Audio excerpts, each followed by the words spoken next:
Assalamualaikum warahmatullahi wabarakatuh. Apa kabar anak-anak? Mudah-mudahan kalian semua sehat ya. Nah, pastikan sebelum kalian menonton video ini, kalian sudah mendengar cerita pesan suara dari Ibu via pesan suara yang dikirim WA.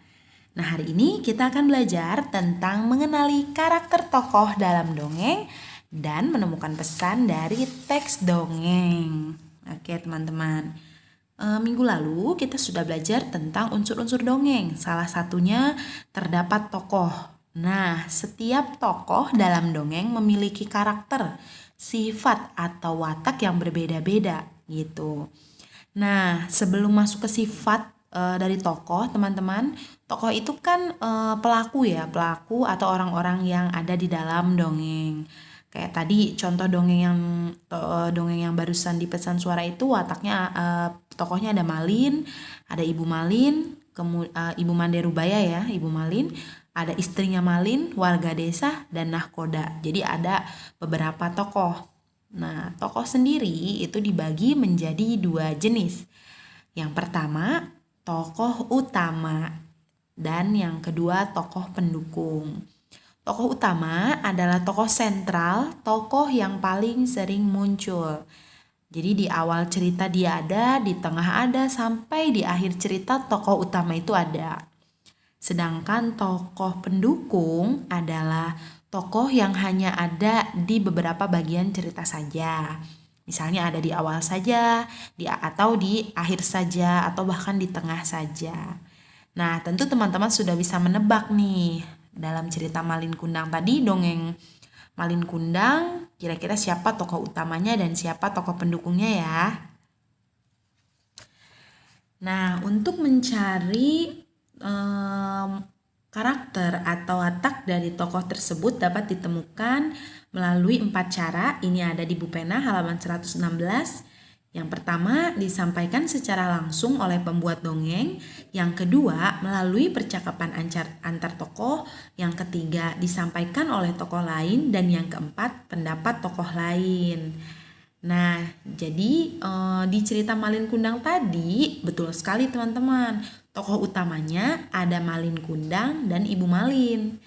Sedangkan tokoh pendukungnya itu ada istrinya Malin, kemudian ada nahkoda, kemudian ada warga desa gitu.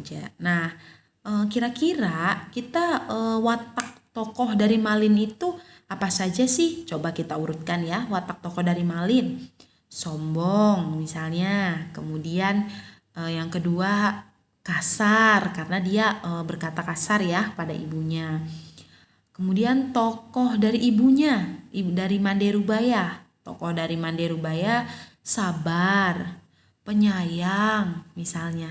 Karena ibunya terlihat ya dari ceritanya. Nah, kira-kira tokoh dari Ibu Malin, Ibu Mande dan Malin itu bisa kita ketahui melalui apa? Salah satunya melalui percakapan antar tokoh. Melalui percakapan antara Malin dan ibunya, kita bisa tahu bahwa Malin itu kasar sifatnya, teman-teman. Dia panggil ibunya gila, kemudian diceritakan dia mendorong ibunya ke pasir gitu kan. Jadi sudah terlihat melalui percakapan dan tindakan Malin pada ibunya dalam cerita itu.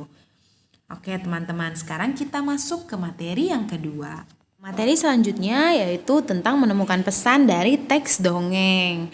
Nah, setelah kita membaca teks dongeng tersebut, kita dapat menarik sebuah pesan. Pesan yang ingin disampaikan oleh penulis dongeng atau pengarang kepada kita sebagai pembacanya, atau biasa disebut amanat, teman-teman. Nah, amanat atau pesan yang disampaikan ini bisa kita terapkan di kehidupan sehari-hari kalau pesannya bagus, dan bisa kita hindari perilaku yang buruknya dari cerpen ini. Dari dongeng tadi. Nah, kalau dari dongeng Malin Kundang kita bisa menarik pesan moral yang dapat kita ambil. Salah satunya kita tidak boleh berkata kasar kepada orang yang lebih tua, kita tidak boleh sombong atas pencapaian kita sendiri. Kemudian kita juga harus senantiasa menghormati orang tua, seperti itu. Nah, pesan-pesan itu bisa kita terapkan dalam kehidupan sehari-hari. Oke, teman-teman, sekian pembelajaran bahasa Indonesia dari Ibu. Wassalamualaikum warahmatullahi wabarakatuh.